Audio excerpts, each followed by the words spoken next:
And there's this underlying belief that everybody is basically good and they want what's best for other people. And if they don't, it's because something ruptured in their development that made them defensive and self-protective. I'm sorry if people believe that, because it's dangerous to think that now, because now we have research. It's irrefutable. It's undeniable. There are certain brains that are wired in certain ways that cause harm intentionally because they perceive that they will have some sort of personal advantage or gain if they go about life that way. One of the most agonizing parts about coming out of a narcissistically abusive relationship is cognitive dissonance. Today, I am joined by Dr. Peter Salerno, and we're going to talk about traumatic cognitive dissonance. When I was leaving my own abusive relationship, I was confused, to say the least. I was in love, and I kind of hated him, and I thought that he was this broken, poor person, maybe suffering from alcoholism and depression, but I knew that something was wrong and I felt like I couldn't leave, and I didn't know it at the time, but as it turns out, I think that's a perfect description of cognitive dissonance. So Dr. Salerno, can you tell us what is cognitive dissonance? Can you just kind of break it down? Because I think a lot of people are confused by it. Yeah. Well, cognitive dissonance originated in like social learning theory, so before we define traumatic, or what I refer to as traumatic cognitive dissonance, just cognitive dissonance in and of itself is like a thinking clash or attention clash. So cognitive refers to thinking and dissonance refers to like a clash. So essentially it's an internal clash with one's thought process, and you can't really land on a particular thought because it's almost like this ping pong effect where you have simultaneous thoughts that are not in alignment and you can't necessarily land on the truth. It's like you're stuck in this limbo, so to speak. That's what it felt like. Yeah. I described it, once I started to finally understand it, it's you're holding two beliefs, right? And an example that I often use is he is good and he is bad, or she is good and she is bad. He loves me, but he hurts me. He respects me, but he cheats on me. Right. Because I learned it in the context of an abusive relationship. Dr. Kerry has made it make sense even kind of outside of the context of an abusive relationship, which is what really made it land for me. But I think that the question really, can someone be good and bad? Can someone love you and hurt you repeatedly? Does that feel like what you hear from your own clients? Oh, absolutely. All the time. It's one of the biggest internal conflicts I think they deal with. And I think the reason why it's such a conflict and it's not something that you can just land on one or the other, and why you keep questioning that it could potentially be both and how to, negotiate that in your mind, is because of the intentionality on the part of like a disordered personality. It's very hard for people to wrap their minds around the idea that someone is intentionally manipulating truth rather than manipulating truth as a defense against their own fears or insecurities. This idea that people can intentionally offend and then deny that they're doing that and then keep doing it regardless of the damage that it causes, and then to try to convince you to believe that they're really just reacting to you, or it's taking two in this dynamic. That's really what causes the cognitive dissonance, because you don't know what's true. You're unable to believe what is true. And then at the same time, you're blaming yourself for not knowing what is true. And I believe that's trauma. I would call that constant perception of threat in your nervous system. To me, that's traumatic. So when we're talking about cognitive dissonance in the sense of somebody is coercing you and trying to convince you to question your perception, that I think eventually results in a traumatic experience or cumulative chronic traumatic experiences. Yeah, I completely agree. I think that what you said there is actually just so profound. Like, people really need to hear that. This is intentional, and that's the hardest part. I know as a coach, what I hear constantly from my clients is, it's not on purpose though, right? They're not doing it on purpose. They don't know that they're doing this, right? And I don't know if the answer is so black and white, they know or they don't know. And I know we want that. We want just a definitive answer. But I think fundamentally, if you were to kind of force me into an answer, it is yes. I would agree. We have non-pathological forms of abuse, and then we have pathological forms of abuse. And the difference there is intentionality versus, defensiveness. So people can hurt other people because they are extremely scared and they're defending themselves against something, right? I mean, we have reactions. When you tell somebody that, though, they typically will have, if it really came from a defensive place, they will have a willingness and a desire to modify that behavior because they feel guilt and remorse and they take accountability. That's non-pathological. I think we're all capable of hurting other people in that way. And then learning from it and then changing the behavior based on the consequences, not wanting to be repeated. A pathological personality, they don't see the problem with it in the first place, so they don't have any intention of changing it. And so it's very intentional. I think sometimes it's conscious and deliberate. Other times it's just habitual based on their pattern of behavior, but the outcome is the same. And then trying to question them or get them to reason with you or collaborate with you it's a losing battle. And what they're going to do is externalize the blame, which further puts you in this dissonant state. They're so convincing. Oh, yeah. They are so convincing. I know, in any relationship I've been in, toxic or otherwise, I have never been more convinced that I was the problem than I was in this abusive relationship. And it was so strange to me because it was like, I knew that I wasn't the problem, but I always wondered, maybe I'm wrong. It was actually more self-doubt. I was never convinced. I have many clients who are absolutely, I'm the problem, it's me. But I never landed on me being the problem. I lived in this constant state of, maybe it is, but I don't think it is. It seems so obvious, but is it? And I had no idea. Like the name and learning what cognitive dissonance was massive to me. Now you have cognitive dissonance and you've coined this term traumatic cognitive dissonance, which is also the name of your new book, which is phenomenal, by the way. Tell me why you felt like it needed that extra word. Like what is it that felt different to you that makes this worse? So I think a lot of people that I work with have this tendency to dismiss or minimize the impact that these relationships have had on them, or they try to justify it because a lot of the dissonance is a result of covert manipulation, not necessarily physical abuse, domestic violence, where there's visible bruises on your skin and there's evidence of abuse. People have a hard time putting themselves in the category of an abuse victim or survivor when it's manipulation, right? And so I believe that the research has actually shown verbal and emotional manipulation and aggression, whether it's overt or covert, is just as damaging to the brain and nervous system and can cause just as much physical illness and pain as physical abuse. I mean, research has proven that now. So I think it's very important for people to understand that even if someone hasn't ever laid a hand on you, they could be doing significant damage to your psyche, to your core belief system, to your nervous system, to your body without any physical evidence of it. And I would say that's trauma. And I want to empower people to feel comfortable saying this was something that was traumatic for me, even though we typically oftentimes attribute abuse to what happened to us physically.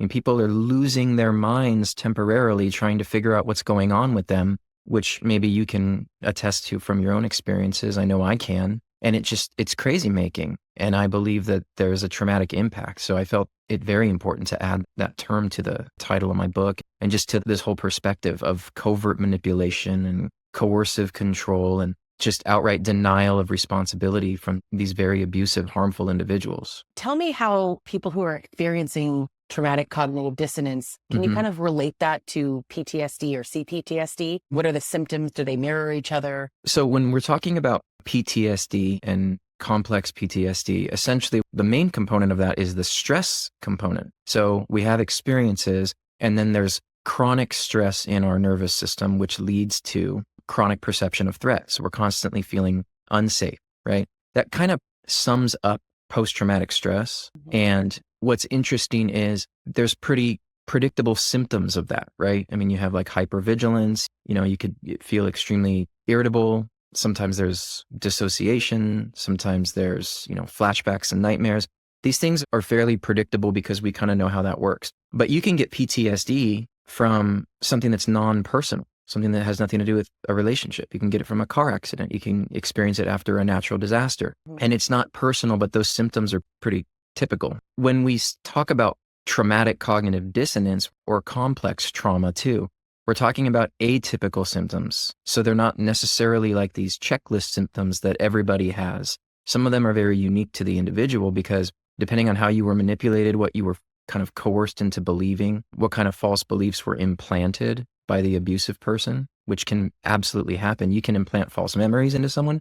You can implant false beliefs into someone. And then their operating system takes these as the truth. And you can literally change someone's perception through manipulation. So I would say that when we're moving more into like complex PTSD and then this cognitive dissonance, we're kind of moving out of the more typical symptoms, and there are some pretty unique indicators that are just different for those who've experienced this. What are those? One of them is this kind of perpetual ambiguity of just, again, not being able to land on something.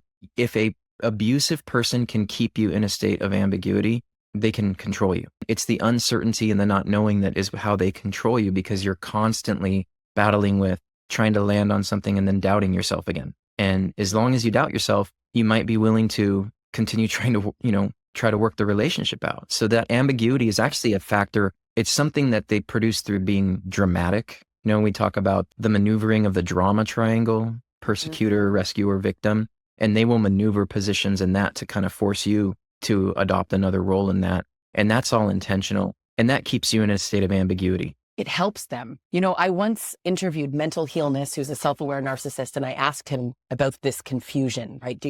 Generally speaking, right? He's speaking for himself, but did you know that you were keeping someone confused, and did that benefit you? And he was like, absolutely. Yeah. That's the whole point. It's hot and cold. I love you. I hate you. That feeling. And he knew that it was creating sort of dependency. He didn't know what a trauma bond was when he was doing it, but he knew that the confusion worked for him and benefited him. And I thought that was really interesting to hear them essentially admit it out loud, because that's the reinforcement of you have a clinician telling you that it's on purpose, and you have an ex-abuser telling you that it's on purpose. And I love that perspective, because I think that what we need as survivors of this is to really realize that the confusion itself is a problem, right? If you can't figure out what's going on in your relationship, just sit with that. Even the fact that you can't figure it out is the problem. Absolutely. Yeah. And they bank on that. That's what works for them, as you said. That's very well put. As long as they can keep you in a state of confusion, they pretty much are controlling the situation, You keep trying to explain. It's something I've said a lot to people, is that when you're confused or when they pretend they don't get it, I don't understand why you're mad at me for doing this. Like, what's the problem? I think there's a part of it that, yes, they don't see themselves as a problem, but I think they see the behavior as problematic, because if you did it to them, all hell would break loose. Absolutely. They recognize the behavior. They just don't care that it's them inflicting it upon you. Yeah. But when you try to explain, but this is why this is wrong, this is why this hurt me, you keep trying to explain it, they're playing dumb so that you try to continue. It shows them that you're still emotionally invested, and they love that. Yes, absolutely. As long as they can hook you into their drama in some way.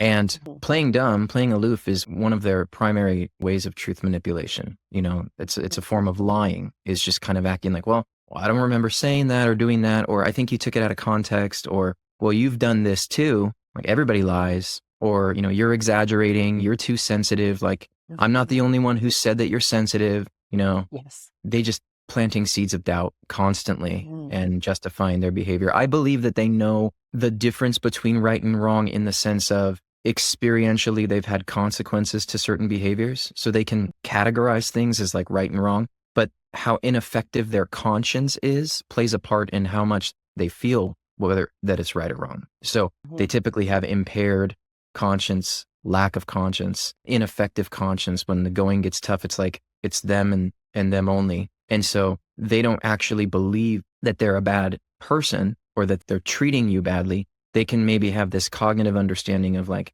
when I do this, people don't react very favorably to it, but it's not like this internal conflict in them where they think, oh, I really hurt this person. And that's what's scary, is they're not interested in whether or not they've hurt you. Your experience and your emotional life are not even interesting to them. It doesn't matter, like, for them to become invested in that. That's awful. Yeah. That's really awful.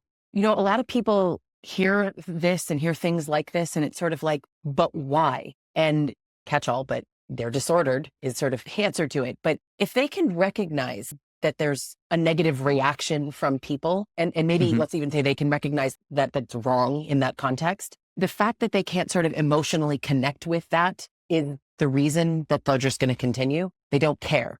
When we're talking about personality disorders, they don't really learn from experience, right? So there's not this internal brake pedal that kind of, they hit the brakes and they go, okay, this isn't working for me anymore. This is causing a lot of conflict. I should probably modify it. A lot of their traits, they're referred to as egosyntonic. And what that means is the way they are in the world and the way they perceive things is very natural to them and doesn't feel foreign to them. It doesn't feel like an affliction that they need to get rid of. So they're not monitoring it, self-correcting it, or seeing it as problematic. It's only a problem when you make it a problem. That's how they see it. Right. My behavior is fine until you confront me on it and say that you have a problem. And then in their mind, they think, well, then you're the one creating the problem, you know? So it's kind of bizarre. It's not delusional, but it's definitely a distortion of reality. They know that they're doing this. It's not necessarily that they're delusional. They're not losing touch with reality. They're very sane. Right. Well, people call them delusional all the time. And I know I've always sort of thought like, I get why we say that, sort of maybe just a term, but it is being misused. They're not delusional. I think that's important. It's purpose. They're not delusional. They are sane. They fundamentally know that it's wrong. So I had a conversation with Chuck Derry last week, who runs the Gender Violence Institute. And well, he's retired now, but he talked about consequences. He wasn't talking about pathological people, but abusive men in general, specifically men in his case. But consequences really was a big thing here. And I'm hearing this kind of mirrored here, is that the consequences are how to get them to stop. But when you're in this relationship, it's not necessarily safe to set certain consequences. I think the best consequence is to leave, not to make that sound easy. In your opinion, how do people who maybe are still stuck in cognitive dissonance try to sort of see like this is on purpose? And that's such a tough question to answer, because I'm trying to affect some change in the realm of when you go and see a professional and the professional is not willing to understand that some people do have bad intentions, you know? To answer your question, I think you need to find the right support. I don't think that this is something that you can do just completely on your own. I think, you know, there's resources, including my new book, that I think help you get on the right path, but it's not a cure-all just to read a book. I mean, obviously, people need to validate you. You need to feel heard and seen and supported in the right way. Sadly, a lot of the people that I work with, I'm like their fourth or fifth professional, because they've just been consistently invalidated by professionals telling them, well, you know, this is your codependency or your attachment style or your upbringing that's intruding on this relationship. And so we'll take care of those things, and then the relationship will improve. Or we'll do couples counseling and get you guys on the same page, which can be very dangerous and make things much worse for people when there's a disordered personality involved. I'm a huge advocate for never doing couples counseling in an abusive relationship, because you don't know, as the person in the relationship, if the person is pathological or not. And fundamentally, even if they're not, the belief system is sort of present there that they are entitled to behave this way. So couples counseling, I know, can be very invalidating, but there's a lot of therapists that don't know what a trauma bond is, that don't know. I hope they know what cognitive dissonance is, but perhaps not in this context and what makes this so hard, which again is why I love that you've coined this term. I hope it really becomes widespread and people understand that it's, I mean, I use the word worse, like it's more traumatic, obviously. And I mean, in defense of therapists, you know, they're trained the way they're trained by who they're trained by. And so we're taught in our majority of the degree programs, we're taught that you pretty much assume collaboration when a client comes to see you and when a couple comes to see you, and you give them unconditional positive regard. And there's this underlying belief that everybody is basically good and they want what's best for other people. And if they don't, it's because something ruptured in their development that made them defensive and self-protective. I'm sorry if people believe that, because it's dangerous to think that now, because now we have research that has proven, you know, it's irrefutable research. It's undeniable. There are certain brains that are wired in certain ways that cause harm intentionally because they perceive that they will have some sort of personal advantage or gain if they go about life that way. And it's not from anything that happened to them. And this is one of the biggest things you asked earlier, like how do we get people to clear the dissonance? Believing that is possible is a good first step. And that takes a lot of mental work to change your perspective on humanity, essentially. So the worldview that I think I felt is that, and I see this a lot with clients too, is that the world is fundamentally good. I know that there's bad people in the world, but nobody's really targeting people this way. People don't operate from a place of being completely self-serving or abusive, and they're not trying to manipulate. Yes, people can do it, but it comes from something. And the biggest rock of my world has been that is absolutely unequivocally not true. And some people are just out there operating in a completely different way. I find that someone who's narcissistic, their worldview to me seems very black and white. Like people are out to get you and I need to be out for myself because everybody is this way. Am I wrong? Am I right? No, you're right. Personality disorders, specifically the cluster B personality disorders, they operate with this dichotomous thinking, this all or nothing, black or white thinking. So that's one of the reasons why these relationships are also so intense and extreme, is because there really is no gray area in the interpersonal relating. It's either you're the best thing that ever happened to them or you're the worst thing, and they're going to treat you accordingly. If you're currently in their good graces, they're going to shower you with affection and intensity, not necessarily authentic intimacy, but an intensity that feels very good, feels like a high. And then when you fall off the pedestal, which they decide when that happens, then they will devalue and demean you and be very vindictive about it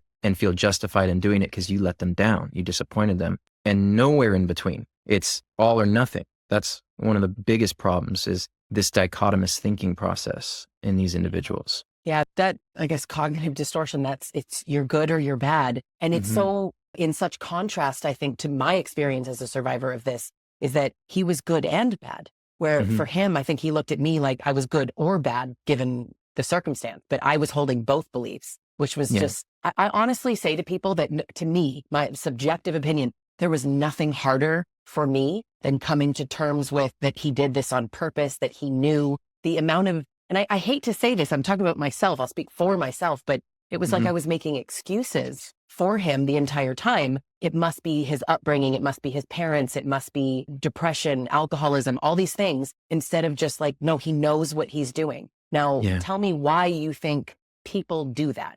What was I trying to accomplish in my own brain? Well, I think part of that's, we're socially conditioned to believe that. You know, we've been educated and indoctrinated with this notion that nobody's doing these things intentionally. We're all the same on the inside. Again, some developmental ruptures or attachment ruptures or severe trauma can turn someone who's been abused into an abuser. The research actually shows that that is categorically untrue. The vast majority of people who have been abused do not grow up to become abusers. The ones who do would have anyway because of their wiring, essentially. I mean, this to me is like, it's this foundational understanding of human nature and behavior that we have to force ourselves to keep an open mind about or to challenge. So I don't think it's necessarily that there's something wrong with people when they think that. I think it makes perfect sense why most people do think no one would ever do these things on purpose. There's no way that someone could intentionally do these things. So the right knowledge, I think, is going to be very liberating. Not just speculating about this, but what does the research actually show? Like, is there any like hard data on this idea that some people have these behavioral patterns because they're predisposed to have them? Some people have no remorse, no guilt, no shame about these behaviors, not because something happened to them, but because it just wasn't there to begin with. Those are hard concepts to wrap your mind around, especially when you're a good person, because you don't want to believe those things. You said earlier, that's awful. It's awful to think that. It's awful to know that. I feel like a sense of helplessness almost in talking about this. Like, so how do you help them? I get that comment a lot on my socials, right? Like, so you're telling me that they know what they're doing. They do it on purpose. So how do we help them? And my answer will remain the same. I speak for my own, when I say we, like coaches in particular, we don't. Survivors, we don't. That is not our job. That is the job of a therapist who chooses to specialize in helping people with personality disorders. But even then, let's be clear, there's no cure. Yeah. So depending on who you ask, I actually have heard some professionals say that they have cured some moderate narcissists. I don't know what cure means or what moderate means in their eyes, but I've heard that said before. When we talk about cluster B personalities, there is some research that shows, we talk about the antisocial or the psychopath, they are not treatable. One of the reasons incarceration exists is because of psychopaths exist, period. They don't rehabilitate. They don't learn from experience. Those ones are considered basically untreatable and dangerous if you try to treat them. Narcissists, borderline personalities, and histrionic personalities, depending on the severity of the deficiency, let's say, some professionals have reported if they are collaborative enough and they stick in treatment enough, some can be helped. The ones that we're talking about probably don't fall into the cat. I mean, if you're experiencing traumatic cognitive dissonance, probably not talking about one who has collaborative capacity, problem-solving capacity, self-correction, self-monitoring. Maybe there are some, but you're probably not going to be experiencing this level of trauma from those ones. You know, they might have some traits in their personality that are very problematic and causing a lot of problems, but maybe they're not to the degree of abuse, like severe abuse and manipulation. I think the ones who are capable of inflicting you with something like traumatic cognitive dissonance are probably the ones that are not really going to be repaired or treated in any meaningful way. That is profoundly sad, but I think my advice to anyone is save yourself, right? Take all that energy and what we want to help them and help yourself. Really focus inward. Thank you so much for this conversation. Dr. Salerno and I are going to jump over into our podcast extra to really kind of dig a little bit deeper into how we can resolve this and what some of the steps are to get yourself out of cognitive dissonance. But thank you so much. Thank you for having me. Well, that's a wrap for this week's episode. Are you following me on TikTok, Facebook, Instagram, and YouTube? Find me at Kerry McAvoy, PhD. And whether you're in, consider leaving, or have left a narcissistic relationship, find community support at my Toxic Free Relationship Club. You can learn about this resource as well as others at kerrymcavoyphd.com. Now you don't need to wait a week to get your next podcast fix. Join Breaking Free from Narc Abuse at substack.com to get exclusive audio content for subscribers. To sign up, click the link in the show notes. And I'll see you back here next week.